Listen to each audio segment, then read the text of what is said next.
forgot to get myself a glass of water, but let's hope I make it through with voice integrity intact.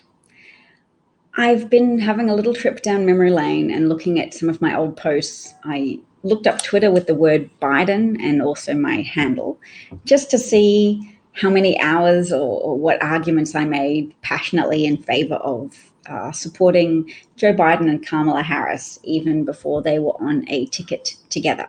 So I'm proud of that, and I'm proud of the work I did, but at the same time, I back the calls I made, I back the positions I've taken, and I back my own intention of wanting to expand my influence in the American political arena.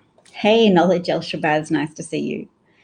So I realized today that I need to rehearse my political skills a lot more, in that I went onto a Clubhouse conversation about gun control and found that I could not entirely stay cool, calm, and collected when talking to people who are passionate advocates for taking the Second Amendment as if it was one of the 10 commandments, and if it's somehow a God-given right, and if it's something that shouldn't be challenged, and that guns should proliferate mightily through American society, and that is only for the good. So the woman hosting the Clubhouse chat that I joined is someone who yesterday had buried her mother, who had COVID listed as a cause of death on her death certificate. I think she said the third reason was COVID listed, but she herself has some concerns about that because she knows her mother had other pre-existing conditions. So she is still anti-mask and anti-vaccine.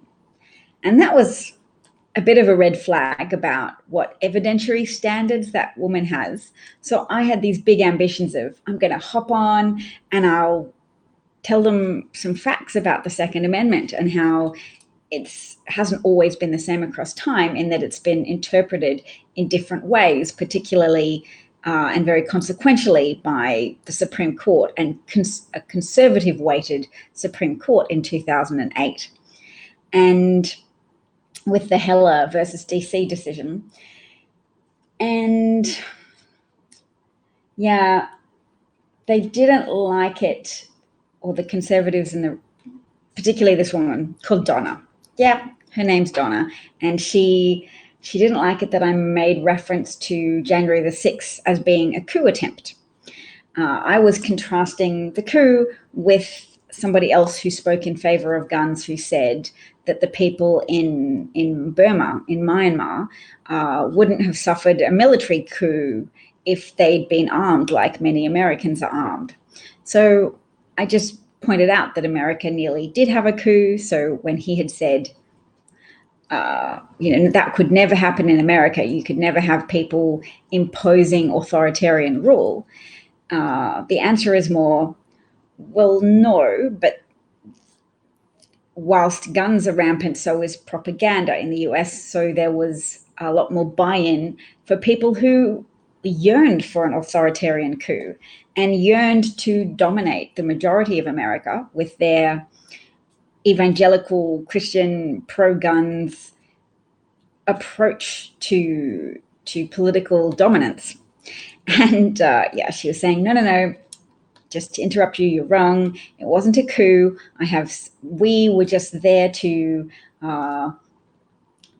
express the frustrations of some people who were sick of being lied to.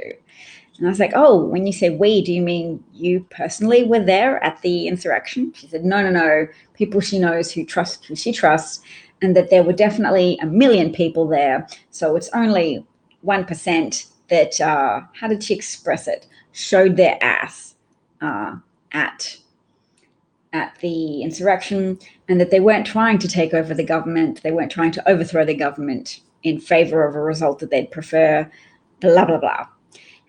And someone else was described. So that's all quite shocking to just hear someone say in person. All of these are very significant departures from reality.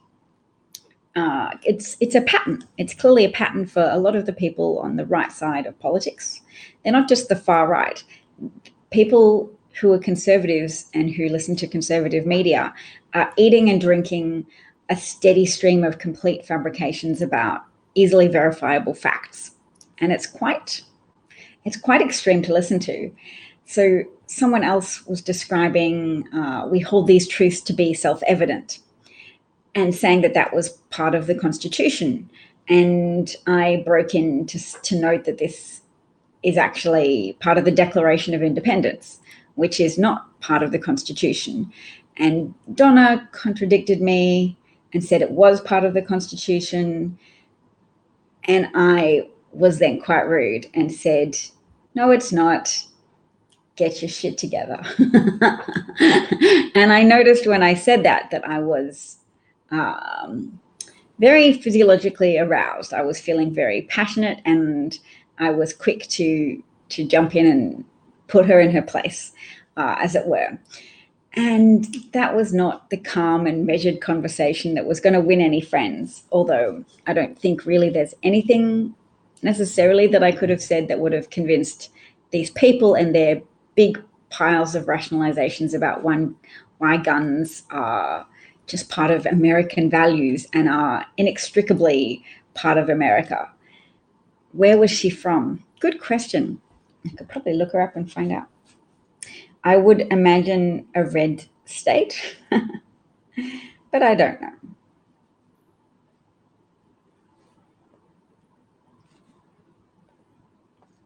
I'm going to search and see if I can find her.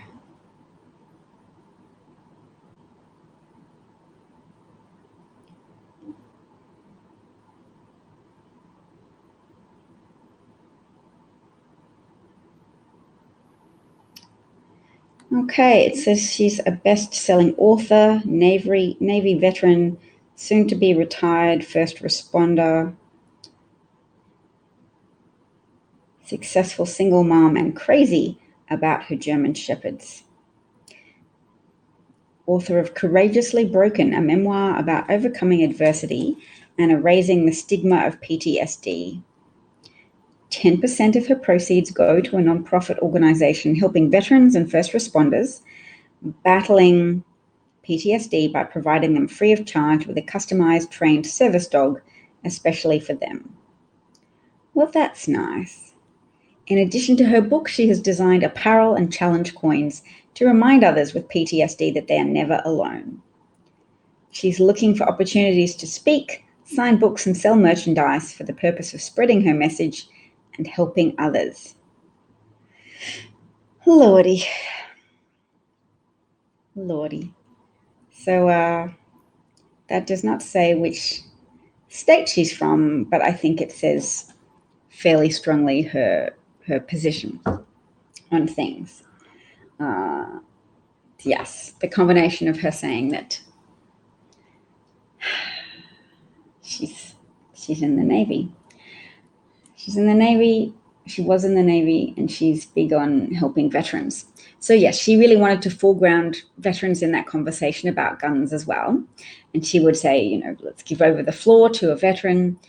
And she was saying that her clubhouse room, she had started it because she felt as if conservatives were being shut down in another conversation room about gun violence, that she wasn't being heard, and that her free speech rights, her First Amendment rights, were being abridged.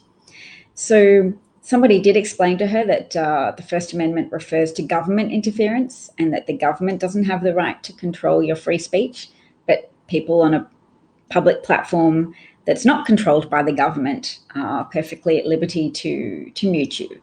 And the First Amendment is not something that compels all of us to listen to each other when we disagree. The First Amendment is not this enforced politeness, conversational turn-taking mechanism. It's freedom from government oppression over speech, and freedom of religion, and freedom to congregate and protest, etc. So Marsha's here and says, hi, Dav, how are you? Good, although I've worked out it's confusing to call myself Dav on Clubhouse. That's what my name is on Clubhouse. Just plain out Dav if you're on there and want to find me. Because when people want to call on me to speak, they call me Dave a little bit, or Dav, and they're not quite sure how to say Dav. So I might have to think about changing that. Yes. So I would also like to share something that I used to share a lot before the election, and it was to be sort of a note of sanity and reassurance, but also to help give people the energy to keep working, which is that there was a number of independent voters who concluded that Biden was good because they knew somebody infected with COVID. So let me see if I can share this on screen. Oh, yeah, I'll make it the whole screen. But first, just so you can see there to my right, where it says approve, if you approve of the way Donald Trump is handling his job as, as president, then yes, the number of independents who knew someone infected, there was only a 27% approval rating of Donald Trump. Whereas if you were an independent who didn't know anybody who was infected, then there was a 42% approval rating. So that's quite a substantial difference there. And what is it? 15 points. And that was often the gap in the suburbs, that there was a 15% swing away from Donald Trump in American suburbs, indicating that no matter how hard Donald Trump tried to say, if you elect Biden, the suburbs will be overrun with affirmative action people who buy up houses in your area, i.e. dog whistles to racists, that did not cement Trump's influence. And he knew that, which is why he made a fairly rare and uncharacteristic remark for him at the time. He said, "Suburban women, please like me." Does anybody remember shortly before the election when he said that? So his pollsters were being sufficiently honest with him to have advised him that he was massively losing face with suburban women. He was massively bleeding popularity with that demographic group. And I think that's because suburban women would see themselves more as custodians of health. When you're a mom raising a family in suburbia, it's your job to try and make sure that your children can go to school and succeed, that your family can stay healthy. You maybe invest energy in caring about your parents and your parents-in-law as well. And Donald Trump was putting lives in jeopardy, and it was harder and harder for him to sell his deceitful narrative to the public when there was so much evidence on the ground, so much emerging evidence that he was flat out lying. So people always tried to run a counter narrative to Trump and say he's not telling the truth. But liars in power have a lot of platforms to push their lies into the public arena. And sometimes truth appears to be established just by people being repetitive and passionate and confident. And Trump had all of those things: very passionate, very confident, very assertive in telling people that COVID was a hoax. And then he switched course to say, okay, COVID's not a hoax, but it's the fault of the Chinese government. So don't hold me to account for my response. Just focus your energies on blaming China, and thereby blaming Democrats, who I will tell you have been overly indulgent of China. So yes, that change of course, whilst very familiar to people who've interacted with con artists before, they'll just change to whatever's convenient. There was clearly some suburban women and some suburban men going, "Oh, wait, you said it wasn't any big deal, and now it is a big deal. We just aren't supposed to blame you for letting it get out of control." And Trump thought that racism would be powerful enough of a motivator to sell that to the American people, because Trump is racist and he projects. So whilst he was able to make political capital out of understanding that America was more racist than it believed, for being able to tap into the relatively hidden currents of passive racism, not people who go out and join the KKK, but just people in America who are willing to believe that you shouldn't have social safety nets, the people in America who are willing to believe that if you have social safety nets from the government, then you're just going to allow Black people to take advantage of that, and it will promote dependency rather than, say, just acting like a responsible society where people undergoing misfortune are afforded a measure of help to get back on their feet and to become independent once again. And just to be inclusive, to allow disabled people to have access to the help that they need to participate in society. All of the things that Democrats take as kind of gospel, because there's a lot of empirical evidence to suggest that when societies help the less fortunate, that there's more social cohesion and more overall happiness. Whereas Republicans prefer to push an ideology of, no, you let the wealthy people have the money and the opportunity, and you don't compel them to contribute in any significant way to the social infrastructure that they're benefiting from. Sorry, the societal infrastructure, like roads and airports and broadband access and clean water and all sorts of things that corporations do benefit from having, but they're benefiting from infrastructure that was made possible by higher tax rates in previous eras. And when the Democrats want to restore that, then you hear little squeals from the uber conservative, purely consumerist, corporate, money-focused people. But there are still clearly some suburban women and suburban men who say, look, we don't agree that it's a choice that between public health and the economy. So those people turned on Donald Trump and turned on his performance as president. So all the people who civil, polite people in the US assumed would preclude a Donald Trump victory in 2016. Do you remember that? Just to take you back to a stressful time, a time when people said, oh, well, no, he can't be president. Like Hillary Clinton's definitely going to win because Donald Trump is rude and uncivil and is derogatory towards racial groups. So there's going to be enough Republicans of good conscience who can't possibly bring themselves to vote for him. And it's true, there were Republicans who wrote in another name, Republicans who wrote in McCain or Mitt Romney or whatever their favorite conservative of choice was. But that's the size of that population, that voting group was overestimated.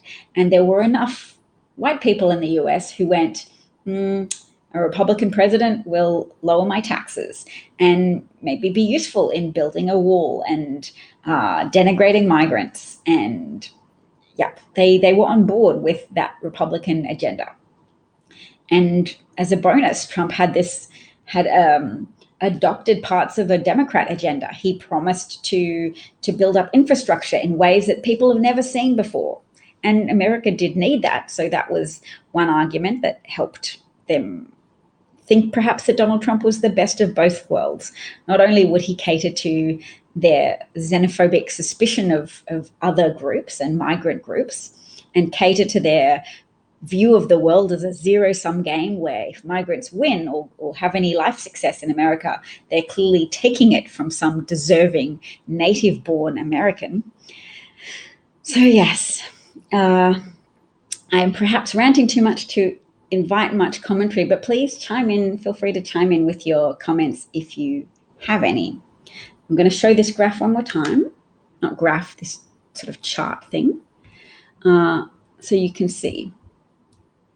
And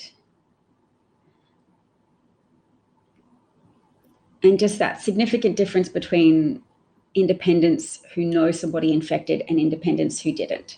That was just my effort before the election to reassure people that as COVID spread, there were going to be more independents who turned against Trump. Because I know it was always going to be difficult to get a Biden victory when you have a fascist in power who's prepared to cheat. And Trump was prepared to cheat in a lot of ways that often don't get talked about because the focus is on the most visible efforts to overturn the election. Namely, the election happened, Biden won, Trump encouraged his most passionate of supporters to go to the Capitol and try to overthrow the government and attack legislators. So that makes people sometimes forget to pay attention to what Donald Trump did to cheat the election prior to it actually happening. He anticipated losing to Biden, and so he appointed Louis DeJoy, who sabotaged the mail in an effort to sabotage the system of voting by mail, which was working in various American states, and which Trump knew would be adopted by more Biden supporters than Republicans, because even though Republicans usually try and take advantage of convenient ways to vote, Trump had specifically told them not to vote by mail. And that instruction was picked up on by Trump loyalists who heard him. And they said, yep, I'm afraid of the integrity of voting by mail. I'm not going to do it. So Trump had sort of kettled Biden voters as much as he could into voting by mail, in one way by allowing COVID to run rampant throughout the United States. He betrayed America. He betrayed the interests of American public health systems in order to increase his chances of stealing the election outcome from Joe Biden. And I hope people in popular culture begin to tell that story more and write about it, that somebody does a long form article in the Atlantic to advance that theory, because it's not a widely agreed on theory, but neither was Russian collusion. A lot of people on Twitter accepted that part of the Mueller report where it said specifically Donald Trump's campaign manager, Paul Manafort, specifically took data about how people were going to vote, specifically took voter data and handed it over to Konstantin Kilimnik, a former KGB agent. So they conscripted Republican help. They cooperated. Russian help. Russian and Republican are not interchangeable terms. I accept that. But yes, so it was known to many people since the Mueller report came out that there were confirmatory details, even if Mueller didn't feel like he had the authority or enough information to denounce the Trump campaign for colluding, that nevertheless evidence existed that described collusion, and that evidence was in the Mueller report. Instead, the public did get some cherry-picked version by William Barr, who clearly undertook a protection racket undertaking of misrepresenting the contents of that report to the American people, knowing that, or assuming that enough people in the media would just, out of good faith and both sides, they would just take William Barr's words as a given. Oh, there was a report, William Barr wouldn't lie to the public. He's the other side of the both sides. Everybody said there's Russian collusion, but Bill Barr came out and tells us they're not. So both sides, he's clearly the weighty pronouncement on this topic, and we will give due credibility to William Barr, even though he looked as if he was dodgy as F, and he had participated in covering up the Iran-Contra scandal, even though he had written a letter to Donald Trump describing how he thought the whole Mueller investigation was uncalled for and lacked credibility in the first place. He wrote an audition letter, and that was available to everybody. That email was made public. Everybody should have known. The media should have made it more widely known that Bill Barr was stacked in Trump's favor. Thank you, Mike Massfield, who just subscribed to this broadcast. I'm here all the time. And Little White Lies noted, if you can't convince them, confuse them. Confusion is a very powerful technique to defeat your opponents by delaying necessary action and just confounding the public. And I'm thinking specifically of climate delay, a very successful strategy of just delaying action on the climate change front, and therefore conserving the massive public taxpayer subsidizing of fossil fuel industries at the expense of the lives of people around the globe. Bob's here as well, and Bob says hello from Bernards. Hello, Bob. I didn't use very grabby hashtags today. So if you are enjoying this broadcast, I don't know if there's a button that makes it easier to share or promote it. but I guess also it's a point in time where maybe news shows have less success if they're already relatively low key. And I was looking at the audience that I got when it was the 6th of November and we were all still hanging on to the news and waiting for an election result and waiting for Biden to be pronounced the victor and waiting for Pennsylvania to finish counting their votes. And at that time, there were about 1,000 people who tuned into my show that was on Periscope at the time. So yes, somebody the other day said, oh, your audiences aren't as big as they used to be. But in a way, it means politics is less distressing and anxiety producing than it was at the time. So I have less people anxiously tuning in to just hear anybody with a cheerful perspective on the news. Anyway, so my point was that the Trump campaign most definitely colluded with Russia, but this was at least discussed a little bit more recently in the media because the US Treasury confirmed as they began to undertake sanctions against Konstantin Kilimnik, and they named him and they said he's a current operative with the Russian government. So they clarified for people that, yeah, he's not just a former KGB operative, he's currently in the employ of Putin. And they're sanctioning him as a consequence, punitively in response to his role in colluding with the Trump campaign to help swing the election to Trump, which they did manage to do. They did swing the election to Trump. Trump certainly was an illegitimate president as well as a mass murderer of the American people.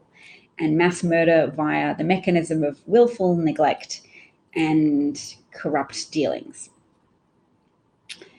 So I know people enjoy not talking about the last Republican president, but I'm going to keep doing it for a little while. We still don't have accountability for his crimes, and there's always the possibility that he could resurge in some way, even though I think physically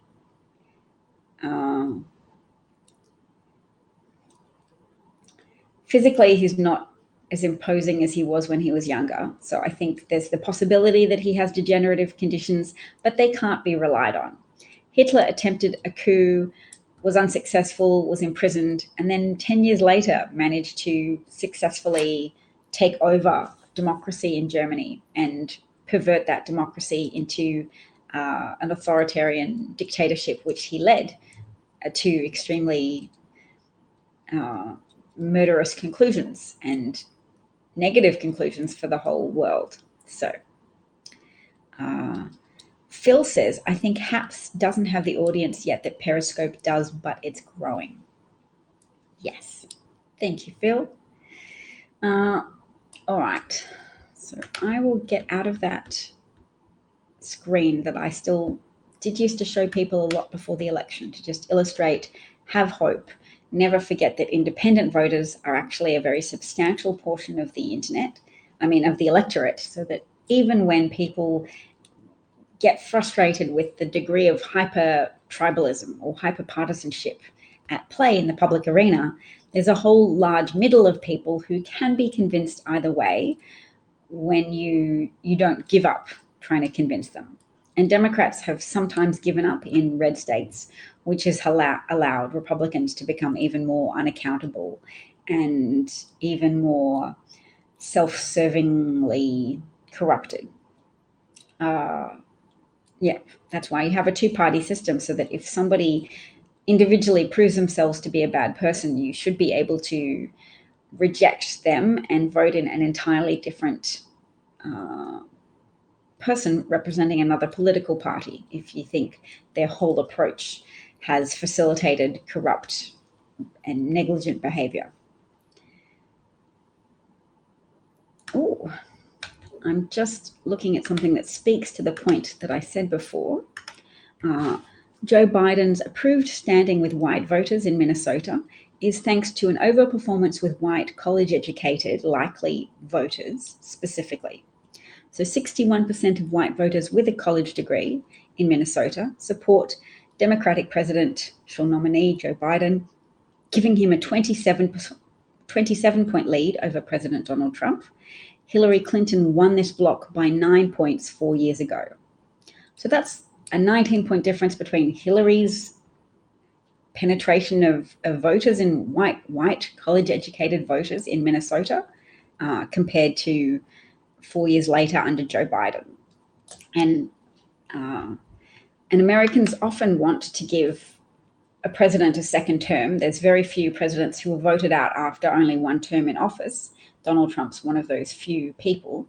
And it highlights Joe Biden's broad appeal and sound political instincts, and also Trump's extremely painfully inadequate and outright vicious performance in relation to the pandemic.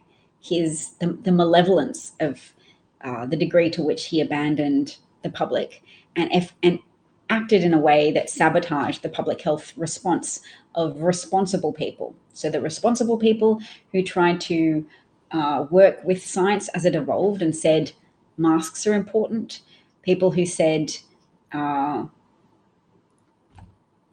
it's a disease that appears to be airborne, so indoor congregations are best avoided. Trump said, they're trying to repress your religious faith. So clearly I, as your conservative president who already stands up for your anti-abortion beliefs, I'm also going to stand up for your right to gather in groups indoors to worship and spread COVID. I might share something on Twitter so that I can then make it a big screen, because it's a screenshot from the Woodward tapes. And I just always want to remind people of when Trump knew. So I'm going to tweet that out and then bookmark it and go to my bookmarks. It's an easy way for me to bring something up on screen.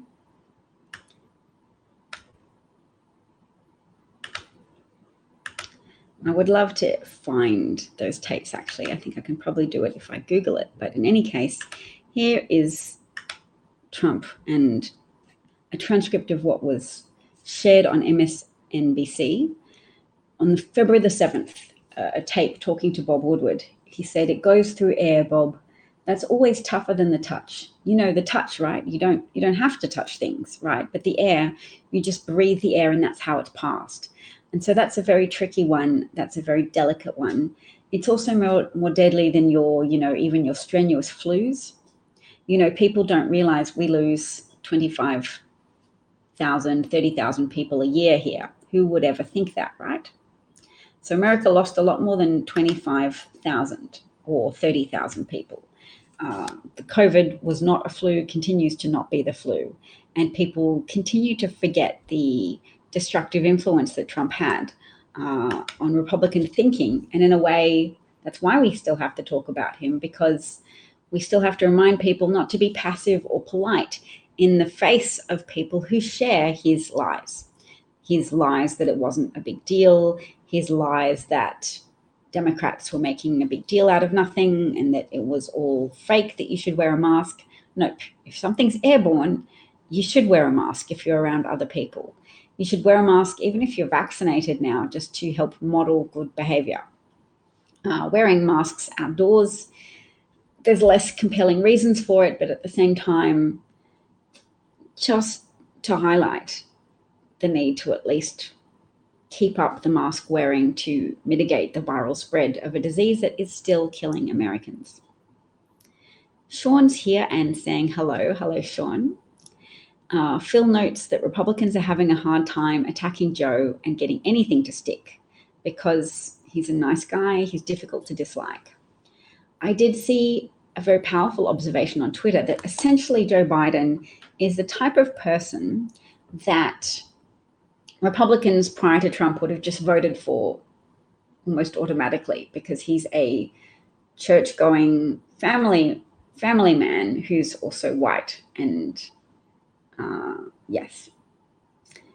Well, not that they would always vote for somebody like that if they're a Democrat, but it would appeal to more Republican-leaning independents to have a white male candidate who's a regular church attender and a family man. But racism helps upend those expectations. And the racist appeal of Donald Trump, who isn't a solid family man, who's had 3 wives, is renowned for adultery and was exposed on tape admitting that he liked to grab women's genitals. That shows people the power of a racist appeal in the United States.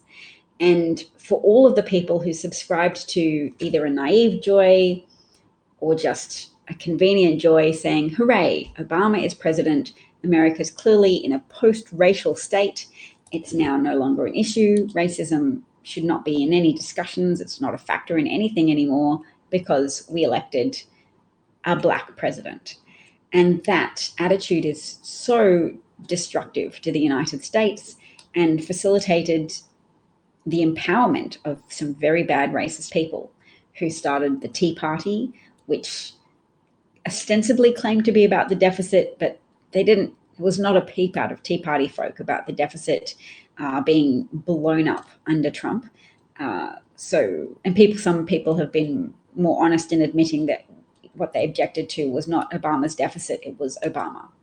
And whether or not they have the self-reflection skills to understand that they were caused emotional pain by a data point that contradicted their worldview. So their data point was a Black man is president, and their worldview was Black people are inherently inferior to white people.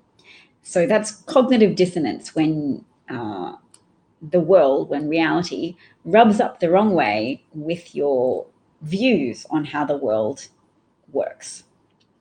Frank is here and says hello from Los Angeles. Hello, Frank. Nice to see you. August also notes that Biden's Catholicism is genuine and real. Trump supporters felt that his behavior had no bearing on his ability to be president. You're correct, racism was the reason why. Indeed, more than Trump supporters being prepared to ignore his admission of sexual assault, they were prepared to embrace it. Some people who were polled told pollsters that their support for Trump increased after the leaking of the Access America tapes, showing that people also underestimated the degree to which sexism is an animating factor in American politics and American life, that anti-feminist backlash is a very animating, motivating factor.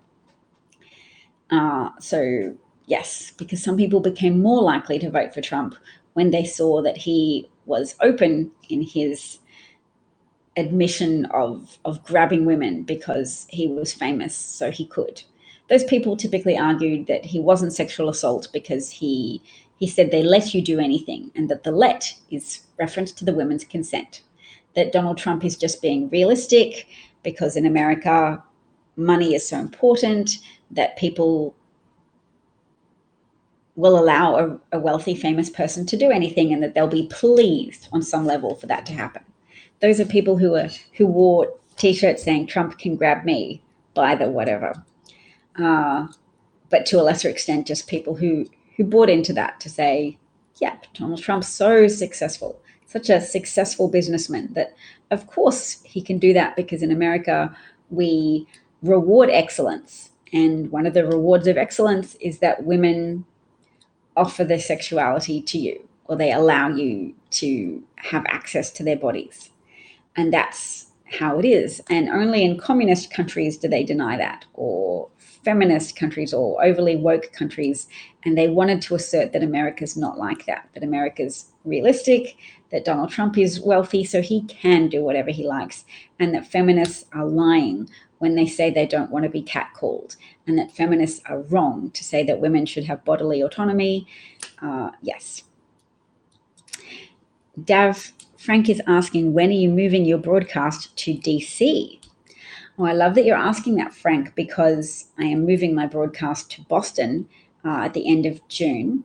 Have to get vaccinated first. And yeah, we've definitely postponed it a number of times, but my husband works for a company and he's supposed to be based in Boston. His job is based in Boston, but he's been working from home like a lot of people, only his remote work has meant he's working a whole half a world away from the United States, but we're going to fix that we're moving to the US, and then he'll be able to not have to have work calls late at night, and it'll be nice. Frank says, thank you, and I'm able to accept that with a full heart. I have days when there've been lots of gun violence and shootings where I don't feel good about it. But when I get to the US and settle in, I'm going to try and find some small office to run for, because to put all the practice I've had broadcasting to good use. I don't know if anybody would hire me in a journalism role, but I realize I'm not comfortable enough paying obeisance to that pillar of journalism, which is devotion to the appearance of bipartisanship, a devotion to neutrality. I'm not prepared to sit on the sidelines and be neutral. I'm quite happy to bring facts to people, but there is going to be a partisan slant on it because America has been damaged so much by Republicans getting to overly dominate political processes and political systems. And part of that is some of the compromises that were built into the Constitution initially in order to privilege the wealthy landowners whose support was needed in order to form the United States, contrary to the United States just being a British outpost. So Tacey's here and gave me a high five award. Thank you, Tacey.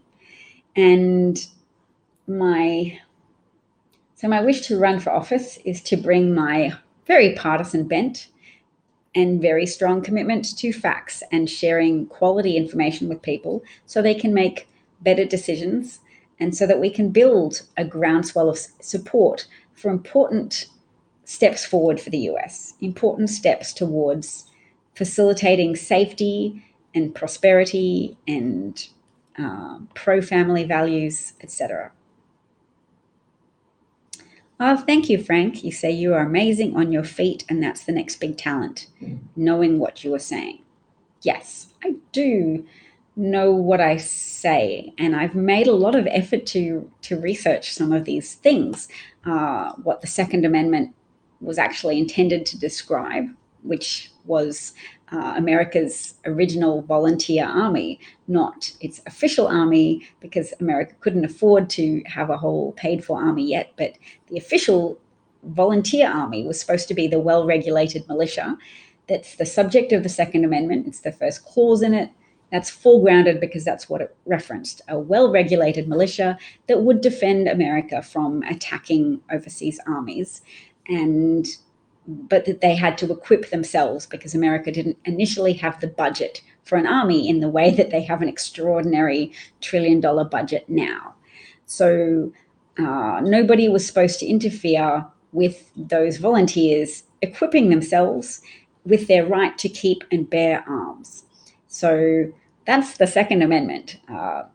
It's very clearly the case, but that point of view is not broadly disseminated across the states, and it's not broadly shared. So I'm happy to keep explaining it to people, because there's linguistic professors who have examined literally millions of words from texts that were contemporaneously written at the time of the Constitution's being compiled. People who have done that analysis using computer science and textual analysis to go, let's find that phrase, keep and bear arms.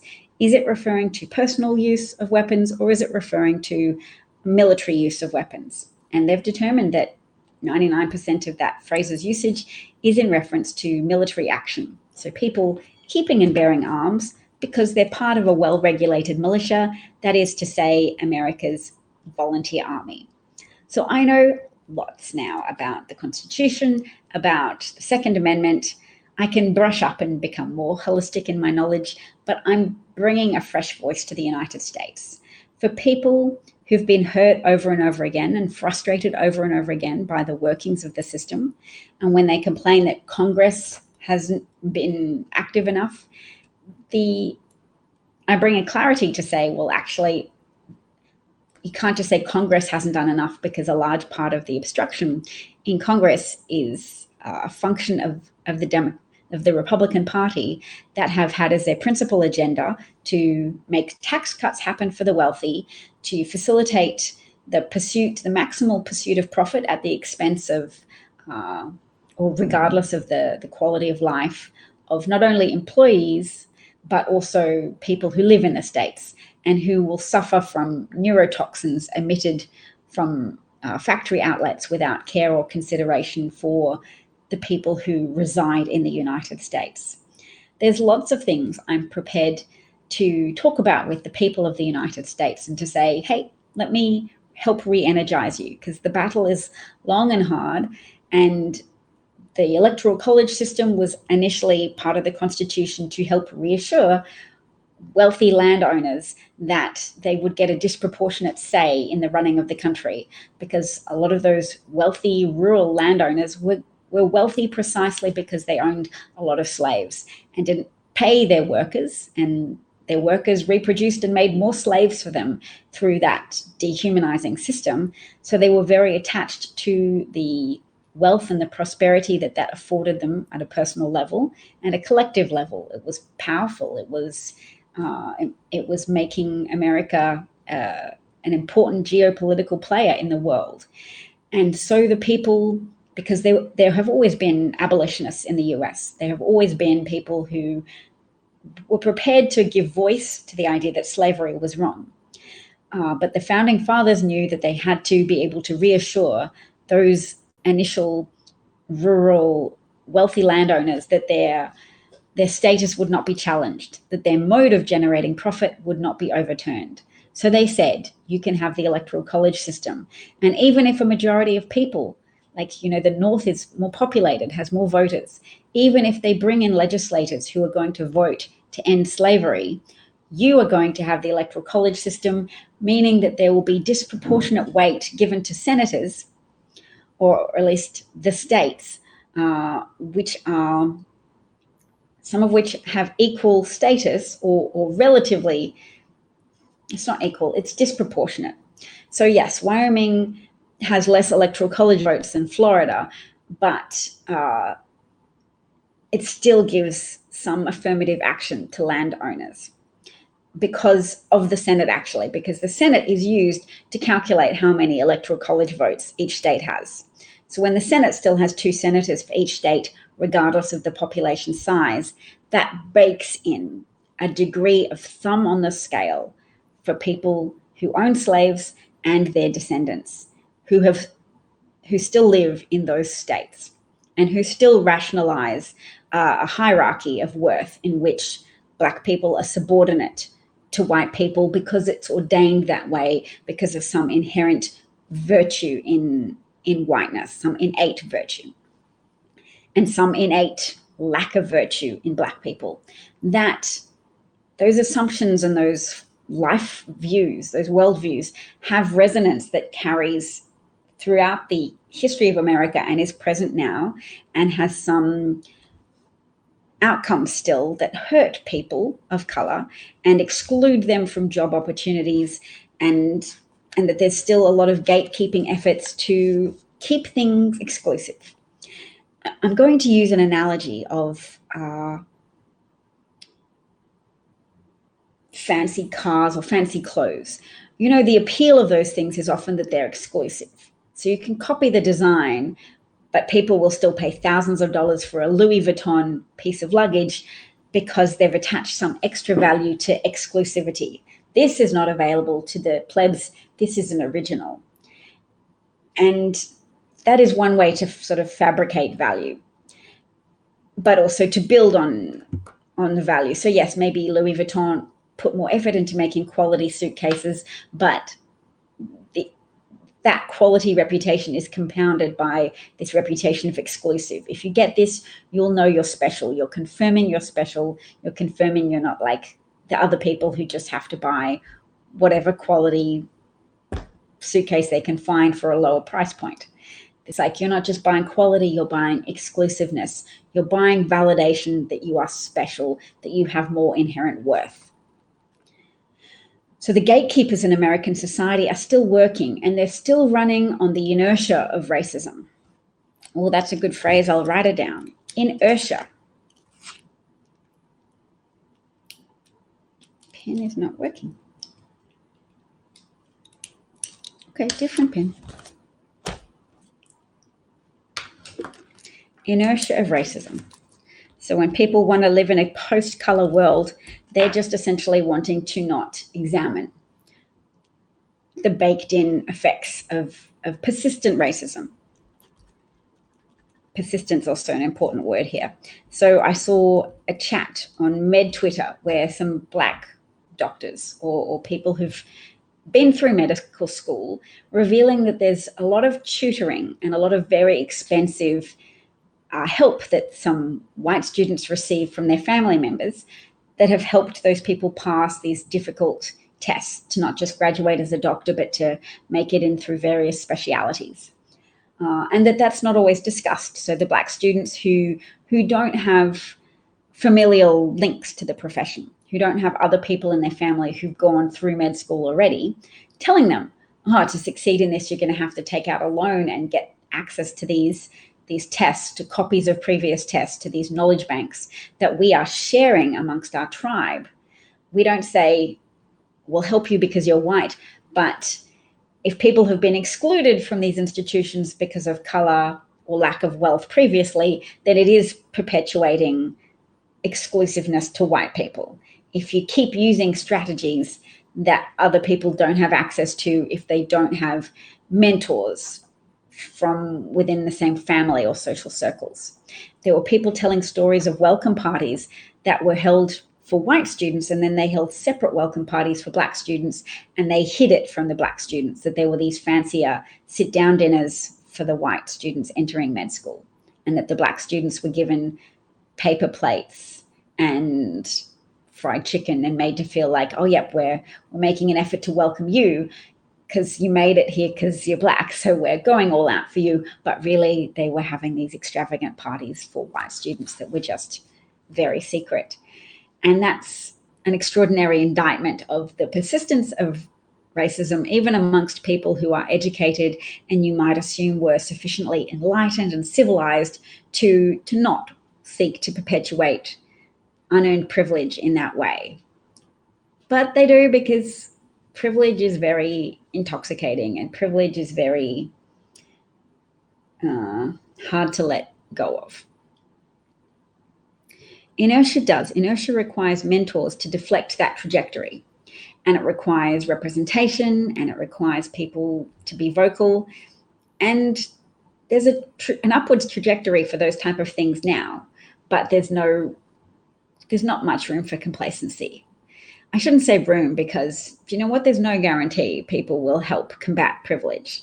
It's not something that has to happen. It's something that should happen and can happen if we put in the effort. James Stanhope is here and says the Second Amendment does indeed refer to military bore flintlocks, but it subjects use of military-grade weapons to regulation. Yes, because it's entirely referencing the operation of a well-regulated militia. That is to say, this is a phrase we should start to use more, America's informal army.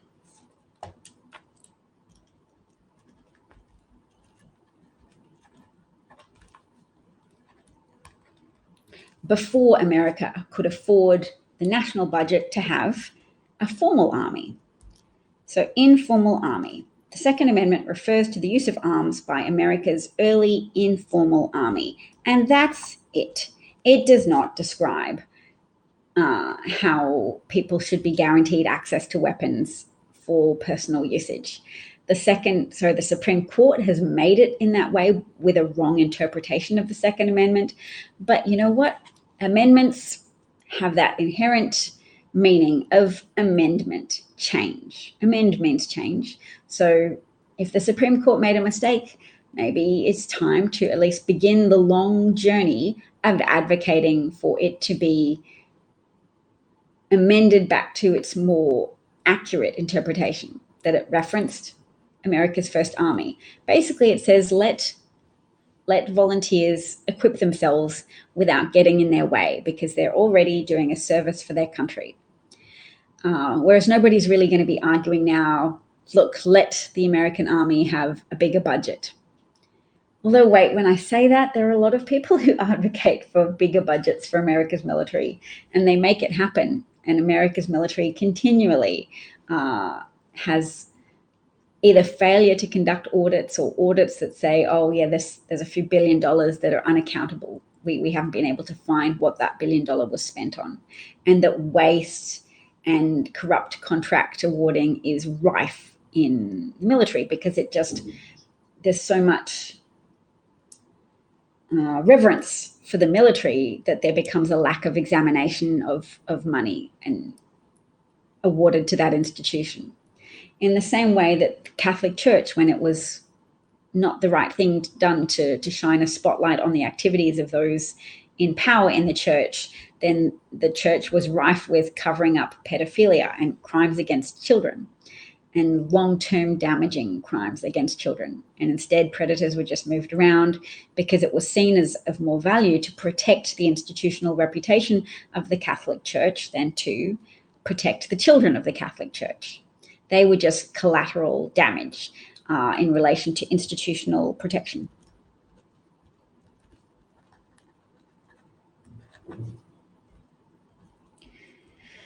I'm writing that down too because I'm trying to force myself to have the discipline of note-taking so that I can put out a daily blog so that anyone who's found my arguments appealing and wants to know more can reference what my arguments were and some of the source articles from which I've derived my opinion. And it is just a series of opinions. I happen to think they're quite well-founded.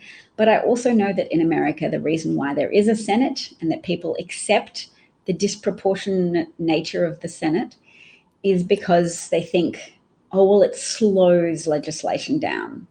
I heard someone on Clubhouse argue that, executive orders might swing from Trump to Biden and things change so rapidly that the public feels jerked around. And I said, really? Because to me, it seems as if the public gets jerked around massively by the obstructionist tendencies of Republican senators, blocking legislation that's broadly popular with the American people, namely gun safety checks, background checks, and firming and extending that system and getting rid of loopholes that allow people to buy guns through gun shows. And I think I can find footage that I saw online yesterday of a 13-year-old boy being refused sale for scratchies, refused sale for alcohol, refused sale for cigarettes, and yet able to buy an AR-15 at a gun show without question. A stunning indictment of America's overly loose gun laws and gun regulations that could be tightened at a federal level, even if there's pushback from people in different states. There's been enough mass shootings and enough people in America are affected personally and also emotionally, even if they haven't personally lost a loved one. They've spent time crying about someone who's been killed at school or a mass shooting that's just taken the lives of bystanders.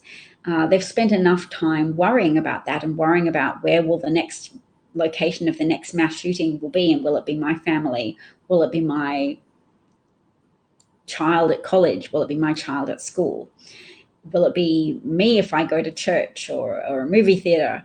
And there's enough broad support.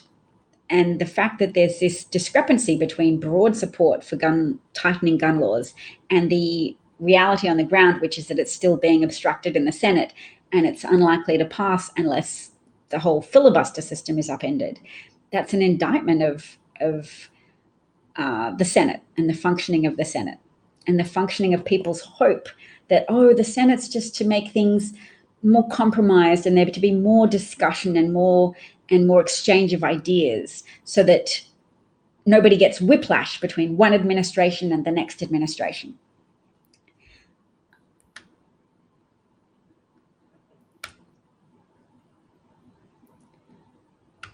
Little White Lies notes that Wyoming is 92% white, so white supremacists there consider themselves to be real Americans. It's also a primarily agricultural state, isn't it? Oh, wow. And Bob says something. He's about to go, but he says, as all I've been informed, Davina, before I go, I have to tell you that being a member of your listening audience over the last 3 years has changed me drastically. I think you've helped make this old man more woke. Does that make sense? Yes, it does, Bob. And I'm really grateful to you for being outspoken in what it's been like to listen to you. And thank you. That means so much to me. So I'm really glad you said that. Thank you. And I hope you caught my response to that before you left, or that you catch it in a replay.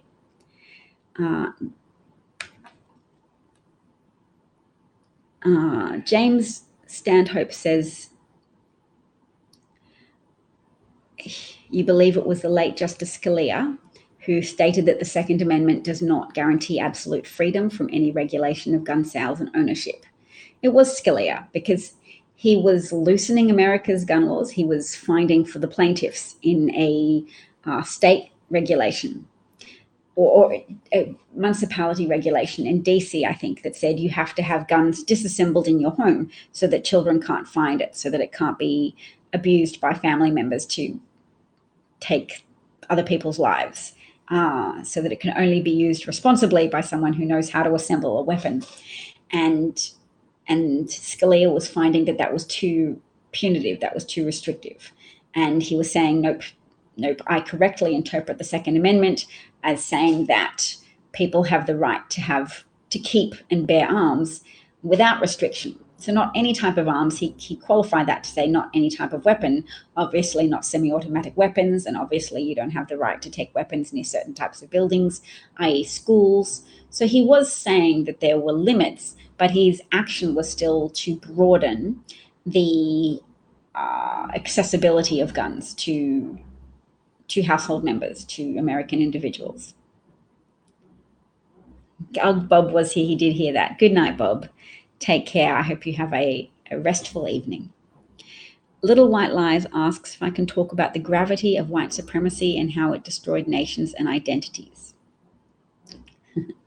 So funny how I just feel a little bit of internal pushback because you're suggesting a big topic for me, and part of me wants to say, no, you can't tell me what to do. I know it's just a suggestion, though.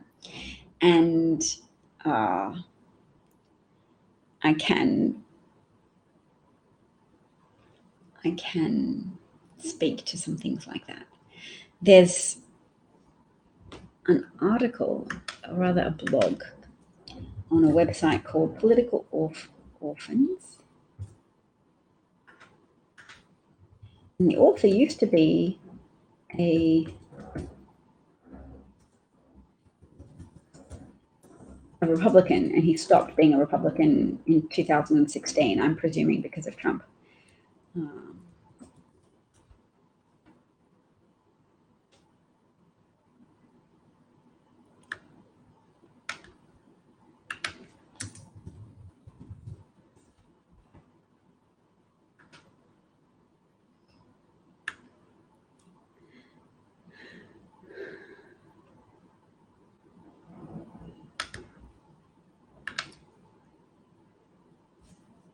Okay, so this man wrote a blog post called Things I've Learned So Far, and he says what started as a writing project on white supremacist mythology quickly bogged down into a research slog. So he found some interesting things. He found out that Walt Whitman was a racist, not just a racist in the way that everybody was a racist, but an enthusiastic racist, practically a professional bigot. He built his career uniting whites against the menace of the lower races, whom he said were doomed to elimination by evolution. It's interesting how evolution and genetics, and how a small acquaintance with those scientific premises, concepts, has really driven a lot of white supremacists. I guess when slavery was founded, they didn't have that genetic knowledge, but people have used their knowledge of genetics to pretend that there's a case for white supremacy, to pretend that there was then a scientific validation of racist hierarchical constructions. And yeah, it's interesting. So what else does Chris Ladd say? So the author is Chris Ladd. I'm going to take the link to his post and put it in the comments section. because I urge you all to read it, including all the comments from what appears to be very knowledgeable, sort of historian-minded people in the comments that contains further details about the history of white supremacy. So he notes that Britain played a much larger role in the development of our white supremacist mythology than I realized. That role emerged mostly after the British Crown pushed the East India Company aside and took on the direct governance of India. So before the 7 Years' War in 18th century Britain, they governed few people who weren't of British descent. And after the war, the empire gained a few small colonies in Africa and the Far East, but they were mostly trading and logistics posts. Only after Britain assumed direct rule of India did the question of their relationship to a non-white population, much larger than their own, become an ideological and hence a mythological question of real importance. That's when they began to construct the outline of white supremacy that largely dominated the US as well.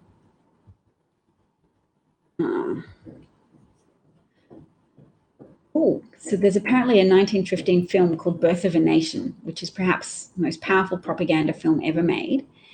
Almost every racist lie that modern white folk believe can be traced back to that film. It's a white supremacist New Testament. But before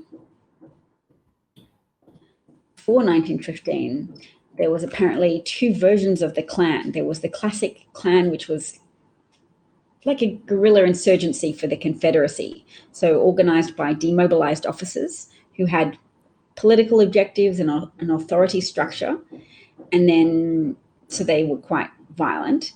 And then later, KKK was like a social club for white trash, whose objectives were consistently undermined by its leaders' tawdry grifting, according to Chris Ladd. Well, yes, tawdry grifting, but also willingness to inflict emotional terrorism on Black people in the US, something that wouldn't necessarily have been noted by white people everywhere, but, you know, some people got it. Some people got it. The new Klan was apparently kept at arm's length by wealthy Southerners who at times seemed unsure whether its usefulness was worth the threat posed by an organized, violent mob of poor whites.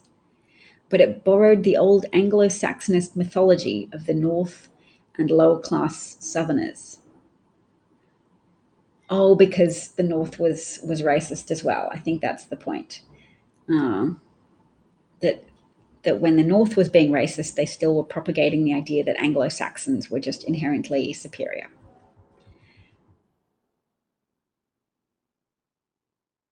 But listen to this. This is so cool. Okay.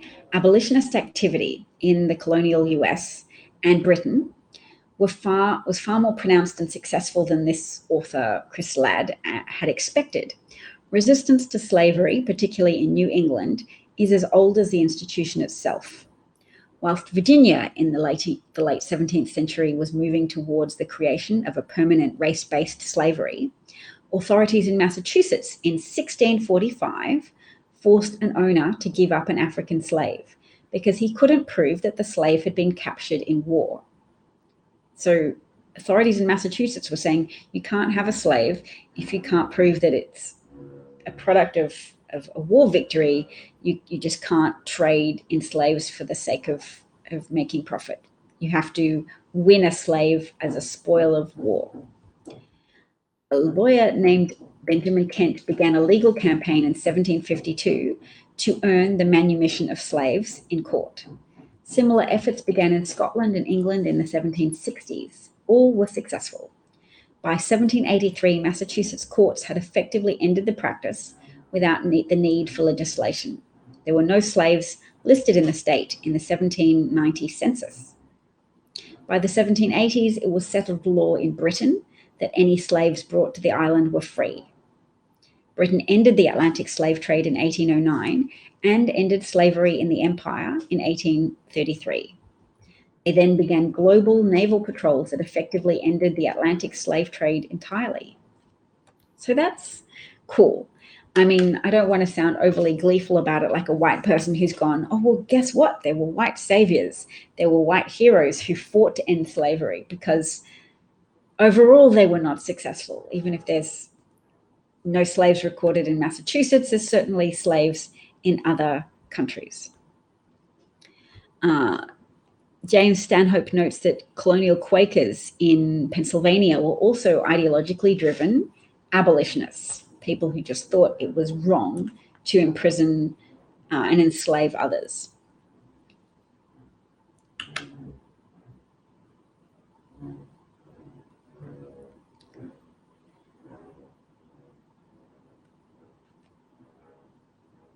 It's interesting because your comment was muted. I don't know why, Little White Lies. It said, I think it was muted by a vulgarity bot, which is weird because you didn't say anything vulgar. It says, I live in America. Everyone is a nationalist and racist. Only black people here got robbed.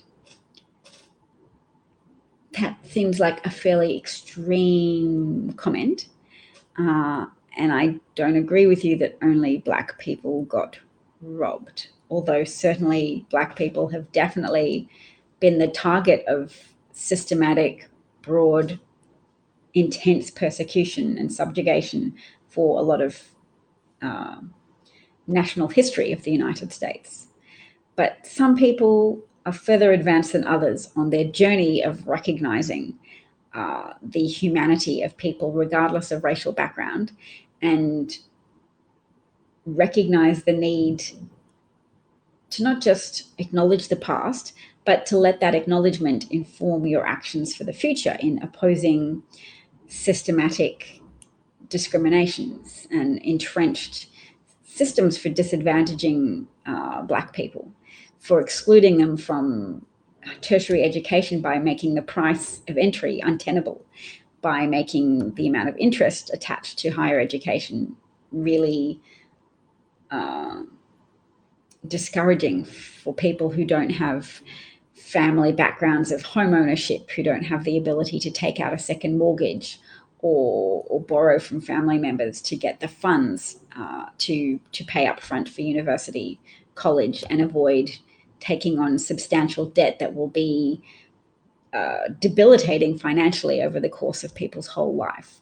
I mean, Stacey Abrams is still in significant debt, which she accrued from participating in higher education, because there's definitely an element of racism in making higher education so expensive. It's definitely driven by people trying to make it more exclusive and therefore out of reach for relatively more black people than white people. They're trying to make it financially harmful to deter people who don't have high levels of background familial wealth, which is, not only classist, it's fundamentally racist. So, yes, that's why Black Americans have disproportionately high levels of student debt, because they've sought to gain entrance to the upper echelons of privilege. They understand that a good life in the United States is often associated with having a good job, which attracts lots of government subsidy that goes under-acknowledged, lots of health insurance that is ostensibly paid for by a corporate employer, but which is 100% tax deductible, so is fundamentally paid for by American taxpayers. Oh, Lordy, I'm hungry. I've not had lunch yet.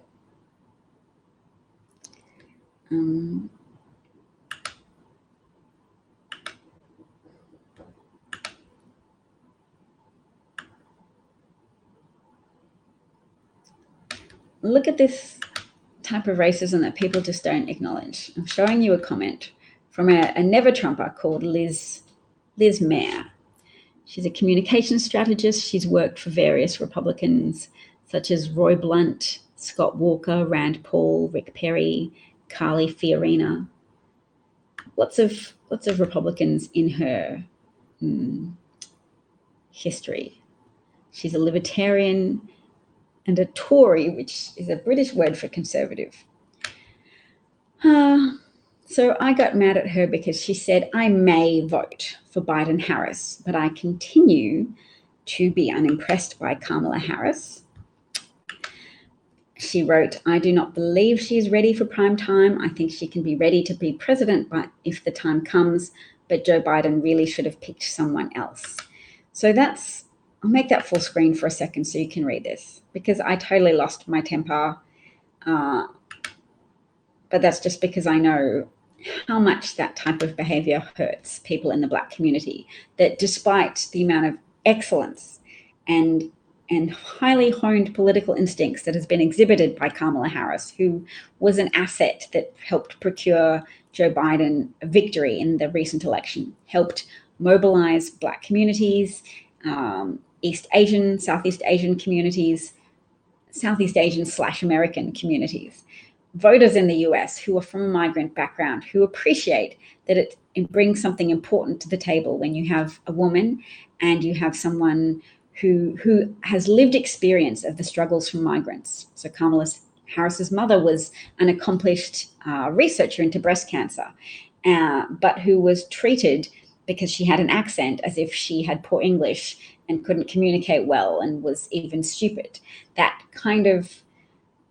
Those kind of racist assumptions that make it more difficult for people to function in the world, make humiliation potentially around every corner.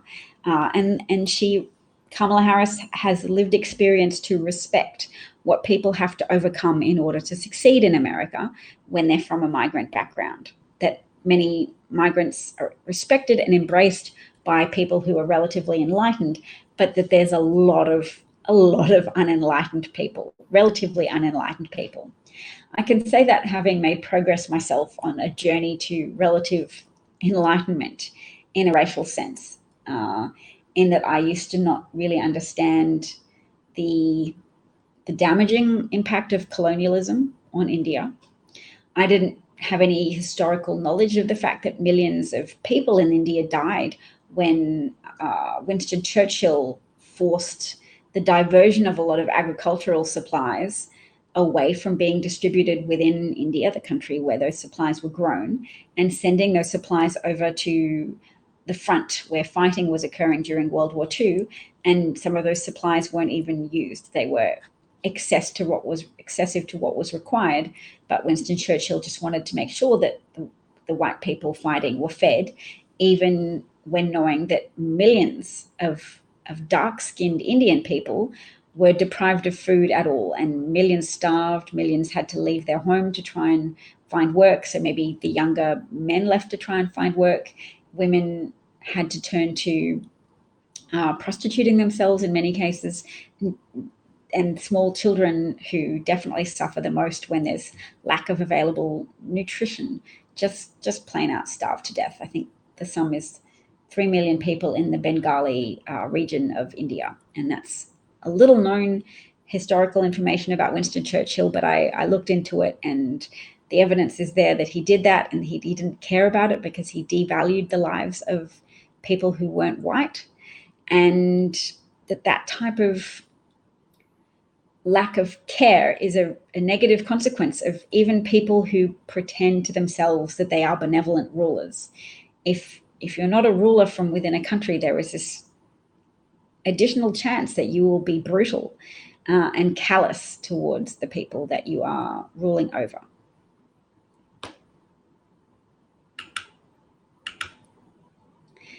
Christopher Lucas is here and says hi. Hi, Christopher.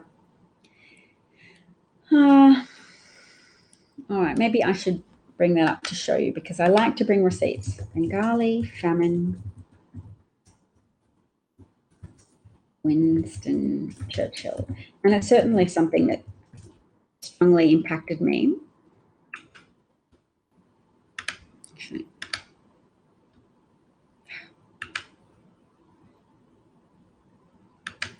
Okay, so I'm bringing up something that was published in 2019.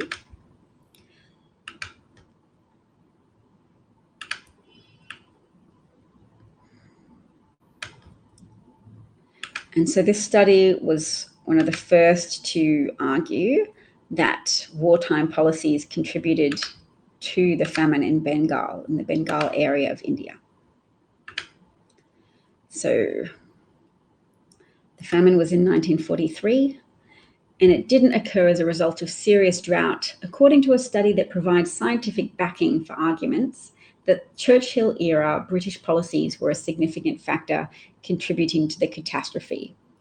Researchers in India and the US used weather data to simulate the amount of moisture in the soil during the 6 major famines in the subcontinent between 1873 and 1943.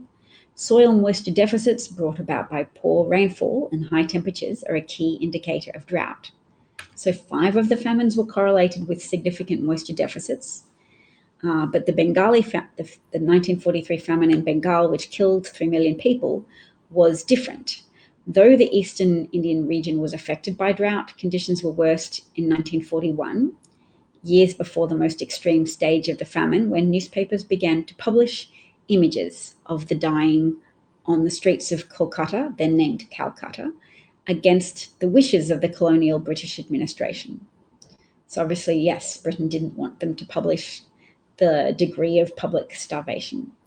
So here is the Rotary Club administering a free kitchen in Kolkata in 1943. So you can see lots of British men in hats standing around and some relatively thin children receiving free food. But yes, this was a unique famine caused by policy failure instead of any monsoon failure. Because in late 1943, thought to be the peak of the famine, rain levels were above average, said the study published in Geophysical Research Letters. So there still should have been enough supplies to feed the region. Mass deaths came about as a combination of wartime inflation, speculative buying, and panic hoarding. But more recent studies have presented evidence that the cabinet was warned repeatedly that the exhaustive use of Indian resources for the war effort could result in famine, but it opted to continue exporting rice from India to elsewhere in the empire. Rice stocks continued to leave India even as London was denying urgent requests from India's viceroy for more than 1 million tons of emergency wheat supplies in 1942 and 43. Churchill has been quoted as blaming the famine on the fact that Indians were breeding like rabbits, an incredibly racist thing to say, incredibly dehumanizing and racist thing to say, and asking how, if the shortages were so bad, Mahatma Gandhi was still alive. Mukherjee and others also point to Britain's denial policy in the region, in which huge supplies of rice and thousands of boats were confiscated from coastal areas of Bengal in order to deny resources to the Japanese army in case of a future invasion. So, I didn't put this up on screen before. So here is the stage of the article I'm at. This is a very hungry family. And yes, so you can say, Winston Churchill meant well. He's trying to deprive the Japanese of resources, but he's being very cavalier with the interests of the Indian people, more than cavalier. He's being murderously negligent in their interests by saying, I'll just send that food away. You don't really need it. We don't want the Japanese to get it, so we're just going to send away rice supplies and confiscate boats. Imagine trying to raise a family. So that's an emaciated family who arrived in Kolkata in search of food in November 1943.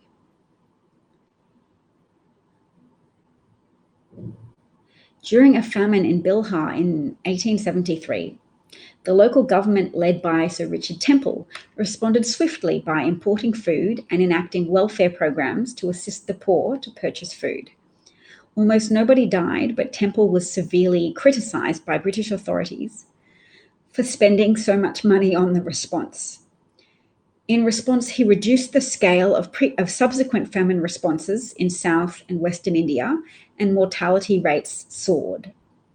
So this is what happens when you have colonialist leadership and they say you've spent too much money, and you go, okay, fine, I'll respond to criticism by not providing so much relief aid and let people starve because my British superiors have deemed that to be a good outcome or an acceptable outcome. Their ability to tolerate mass death and disease and famine is a function of the absence of care what's a word for the absence of care? Complete emotional uninvestment in life outcomes for the people of color whom they ruled over. So, i.e., not benevolent rule. So that's nearly the end of the article. It says, though India's population has vastly increased since the British colonial era, the country has largely eliminated famine deaths owing to more efficient irrigation practices, improvements in seed yields, a stronger food distribution and welfare system, and better transport links, which allow emergency food stocks to be moved quickly to deprived areas. Because that's more like what you do when you have benevolent leadership. And it's ironic because right now India doesn't have very benevolent leadership. They have a fascist-orientated leader who privileges Indian residents who are of the Hindu faith rather than residents who are of the Muslim faith or other faiths in order to manipulate his political success. Because when you make one group of people feel special, if they are demographically dominant, then you can have a really loyal base that you don't have to be competent as a leader anymore. You just have to continue to pander to a subset of the population and tell them they're special and that the other people have something wrong with them, that they are threats, and that therefore they're helping your group prosper. Yes, Little White Lies made a comment that 3/5 of the fighters of Argentina were slaves because they didn't die from common diseases. I'm not entirely grasping how your comment fits into what we're talking about, but I guess you're talking about white supremacy and saying that the immune system of slaves was somehow superior. What era are you talking about? Anyway, and Alan says greed. So yes, it was greed, but Churchill wasn't making a profit from some of those actions that we described. Churchill was just exhibiting callous indifference to brown-skinned life, and that's something we could describe as the banality of evil, which is when you have mass death resulting from somebody who doesn't say, oh, I'll go out of my way to kill you, who just says, doesn't matter to me whether or not you live or die, and so I'm just going to take actions that could conceivably result in millions of people's deaths, and it won't matter to me. They literally criticize someone who prevented famine by undertaking relief efforts to ensure that people during a drought received emergency supplies. So that was deemed to be too costly because they did not care. That's a bit of a heavy topic for today's conversation, but I think it should make it into a blog post, and I should write that blog post and link that article, because there are also other articles that discuss Churchill's role in promoting famine, promoting the death and helplessness and suffering of so many millions of Indian people. James Stanhope notes that Churchill reportedly also regarded Iraqi Arabs as second-class humans because he authorized use of airborne chemical weapons against them. Yes, I would imagine that was the case as well. All people of non-white background were probably disregarded or regarded as lesser beings. And the Chris Ladd blog that I was discussing before, that was called Things I've Learned, on his website, politicalorphans.com, where he said that white supremacy rhetoric really ratcheted up. There was a lot of people invested in developing rationalizations for inherent white superiority after that point in history in which Britain began to rule over a population that was larger than the population of Britain. So once they began to rule over India and were confronted by evidence that India and the people of India were not inferior to white people. The Taj Mahal was superior to some British architecture. The Taj Mahal was is like a wonder of the modern world. It was a fantastic achievement. And so in order to continue to defend their subjugation of the people of another country, they had to pretend that they were better. And so, have a significant outpouring of rationalizations and intellectual defenses to justify what they were doing. Marcia notes that Churchill also colluded with the sending of white orphans to Australia to build churches. Oh, I didn't know they built churches. I did know that orphans, like people who had been in an orphanage, although their parents may have been alive and just temporarily unable to apply to look after them, I knew they were sent to Australia, and which made it impossible for their parents to find them if they wanted to reunite with their children. That there were all these children sent away from the prospect of being reunited with people that cared about them, and instead endured the kind of suffering that we all now know is associated with institutional care. People who abuse power and abuse children physically, sexually, emotionally. And that children are also then deprived often of mentors, of that kind of invested adult care that helps people grow up with emotional resilience and a strong sense of self, and feeling anchored in love in a family unit that loves them and in a community that loves them.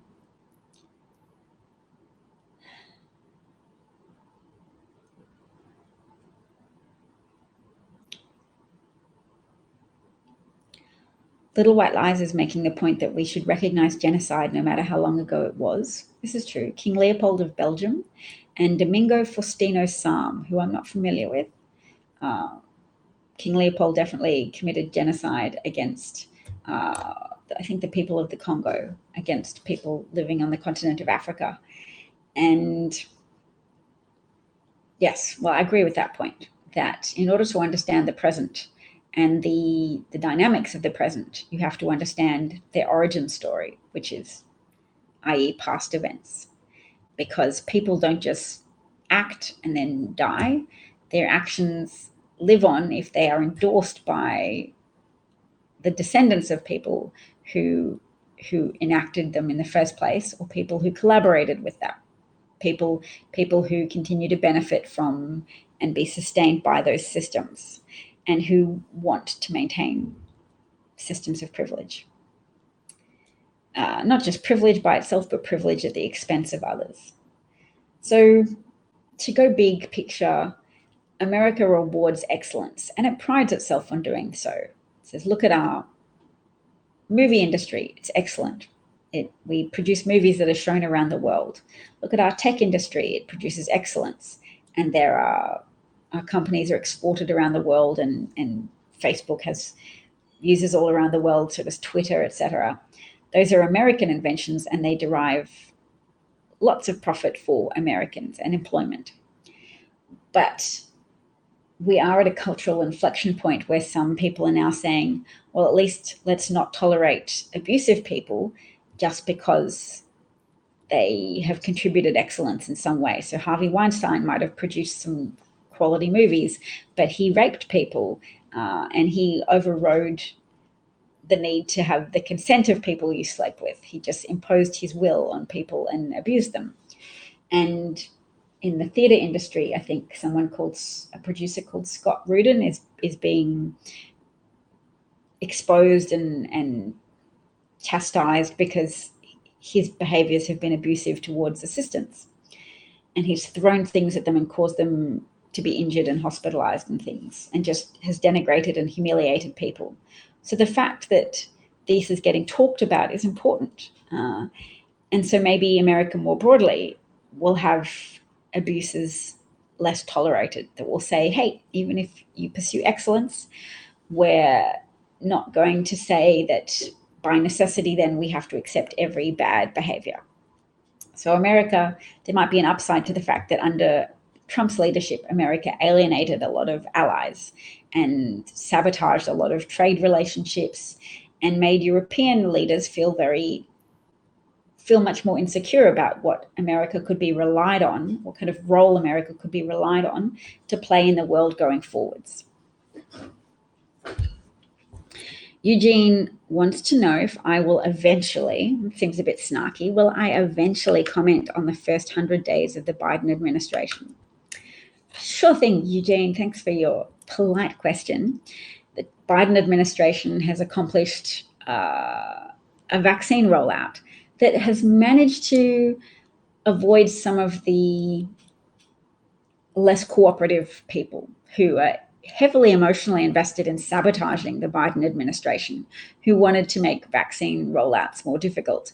So the Biden administration helped distribute vaccine doses to pharmacies and to just organizations that could be relied on more to actually help people and deliver vaccine doses. So yes, over 200 million Americans have received at least one dose of the vaccine, which is going to help contain the virus, but at the same time, the countervailing force is all of the Republicans and all of the conservative media hosts who undermine public confidence in the vaccine, i.e. who shore up the anti-vaccination opinions of Trump loyalists who got that message loud and clear from Donald Trump, that even as much as he trumpeted, I'm developing the vaccine, I'm funding it, you should all bow down and be grateful to me for solving COVID, they understood that once he's out of office, you don't get vaccinated. We should ask them really, would you have got vaccinated if Trump was still president and he asked you to? Because the answer would be yes. They have no powerful inherent objections to the vaccine. They just want to do the bidding of their Lord and Master, who they understand as being a savior who will help protect white political dominance for them.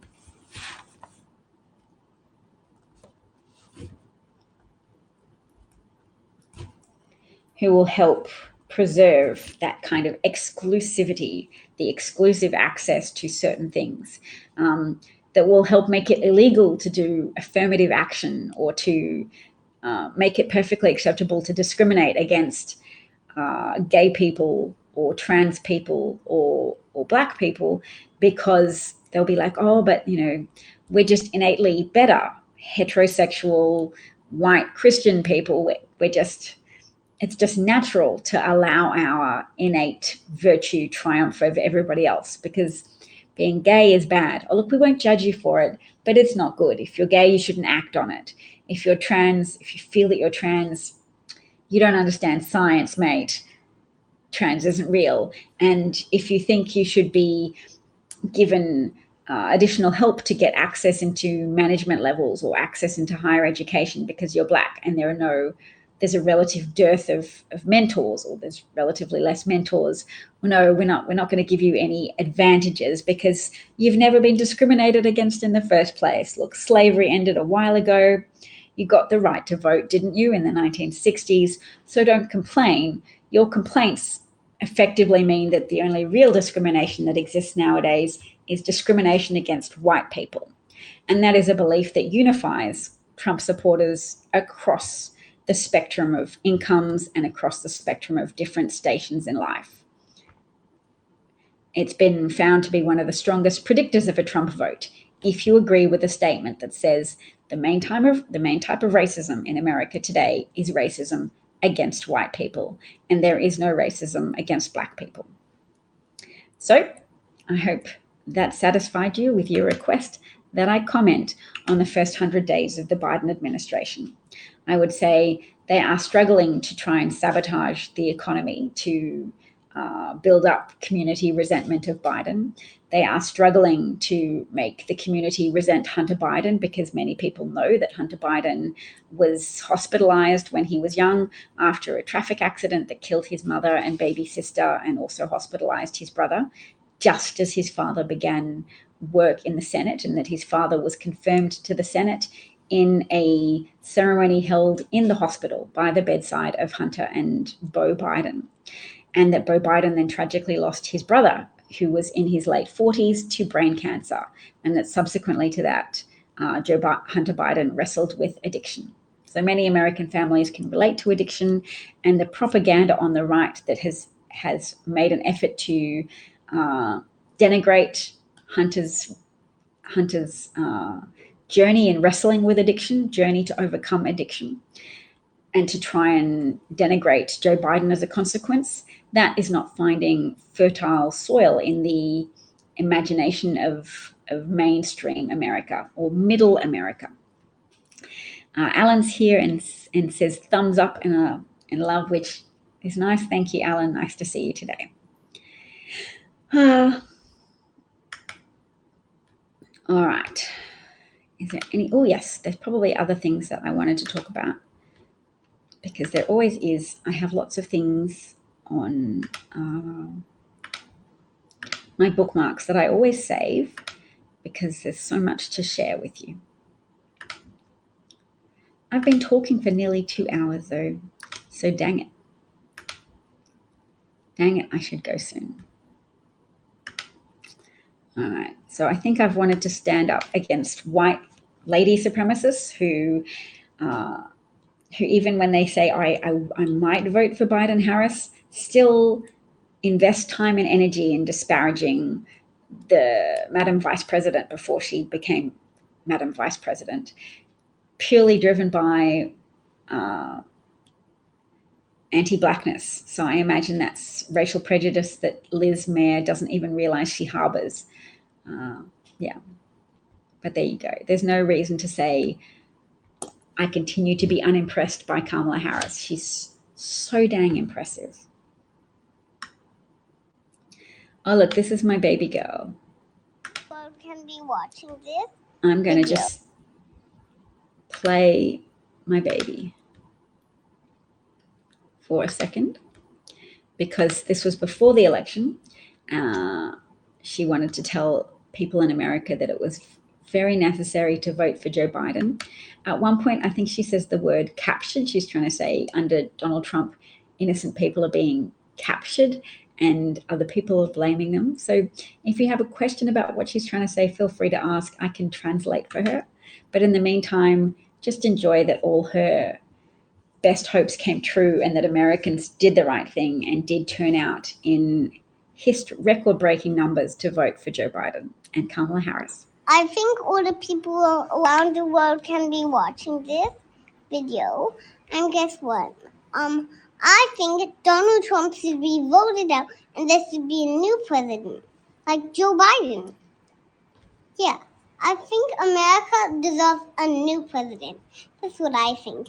Because guess what? You might see lots of videos on the internet from America where good people are being captured. And people are blaming people when they didn't do something. And Donald Trump is not stopping that in America. So that's bad for American people. And guess what? He let his country down also one time. So I do not like Donald Trump because he's helping destroy America. And America's next to one country, which is next to like so much countries. So Donald Trump is hurting the planet. So we got to make sure Donald Trump didn't stay as the president and we will for like a new president like Joe Biden. Like I'm saying. So if you like my video, you can put a thumbs up to it and you can make your own if you want. And oh, she was about to say what her name was, so I cut off the video. Well, that was fun. That's my baby girl. Very politically articulate, isn't it? She said he's hurting the planet. And I did not coach her to say any of that, but she's heard me talking. She is awesome, isn't she? And yes, she was on here the other day explaining her artwork. I thought maybe she should come on more and do maybe just videos on YouTube where she can read out loud to people, because she's so expressive when she reads. I think it would be entertaining and a good incentive for people to learn how to read themselves. All right, so then maybe to close, I'll just show this comment from someone prior to the election who said, if I could go back in time and vote for Hillary, I'd do it. because he sat out the 2016 election, but at the time when this was posted in October of last year, he was at risk of losing his brewery business, not because of the lockdown, but because the government didn't help him back on his feet. And he said he was scared. So, yeah, he needed a government that actually believed in governance, like a Biden-Harris administration. So I hope he's doing better now. This is buongiorno, which I think means good day in Italian. So yeah, I hope he knows to never again resolve to sit out an election, whether that's because he's put off because a woman is the candidate, or if he's been exposed to too much negative right-wing propaganda about a candidate, and many Americans were completely flooded with irrational, unsubstantiated, gossipy BS about Hillary Clinton that wasn't true. And a lot of her policies are coming to fruition now and are being championed by Bernie Sanders, actually, but policies that were initially proposed by Hillary Clinton with regards to expanding the age of eligibility for Medicare. And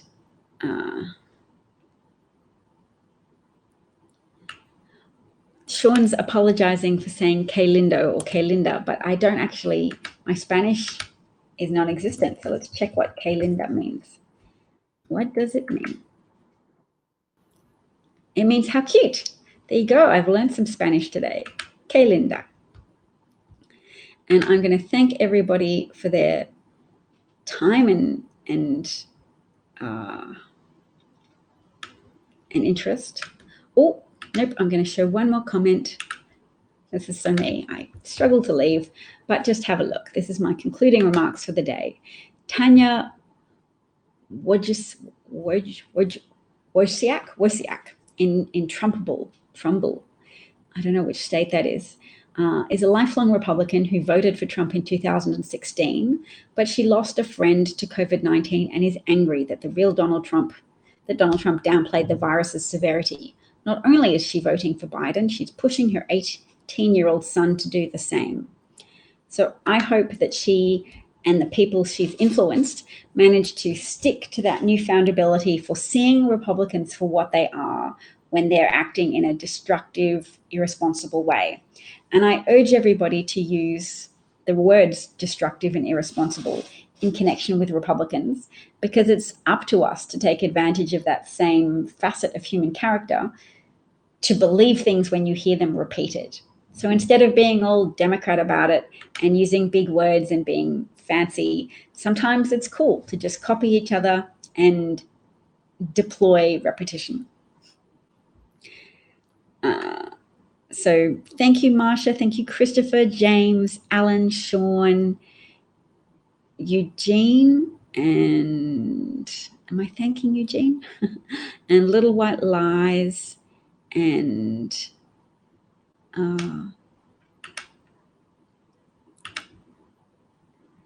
anybody else?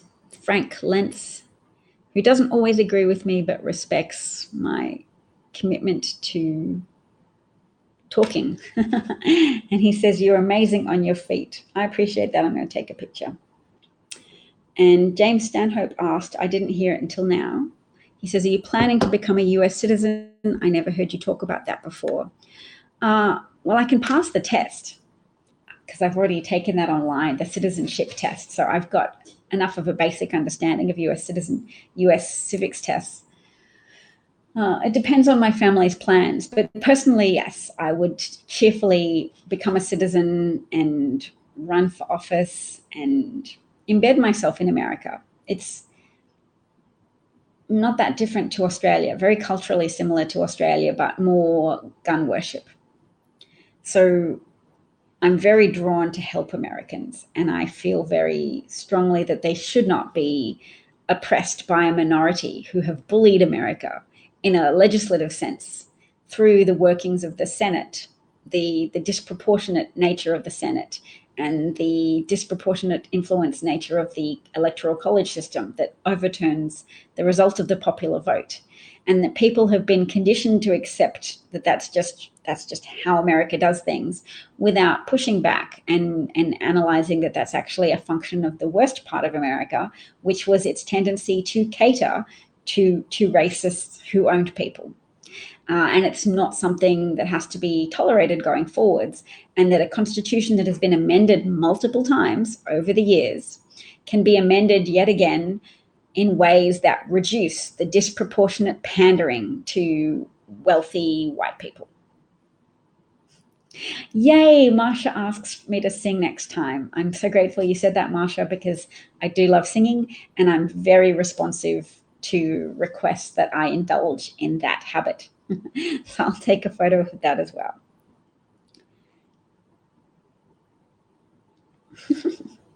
Thank you for your positive feedback, Christopher. Why your comments are intermittently hidden, I still don't know, and I haven't seen any HAPS moderators on here recently. Oh, but there's Kevin, and Kevin gave me a high award, so I will thank you, Kevin. Christopher also notes, and I didn't see this comment before, that he spent nearly 15 years in the UK, and yes, Churchill did support and cause what happened. Absolutely. So cheers, everyone. Have a good rest. Have a fruitful rest. I hope your brain cells all are replenished by a few sleep cycles. And until we talk again, bye. Oh, and thank you, sorry, Marsha, and thank you for the Super Clap Award. Much obliged. Much obliged to everybody, including all of the Patreons who support me, and the viewers on HAPS and Periscope and Twitter and anywhere else. Bye.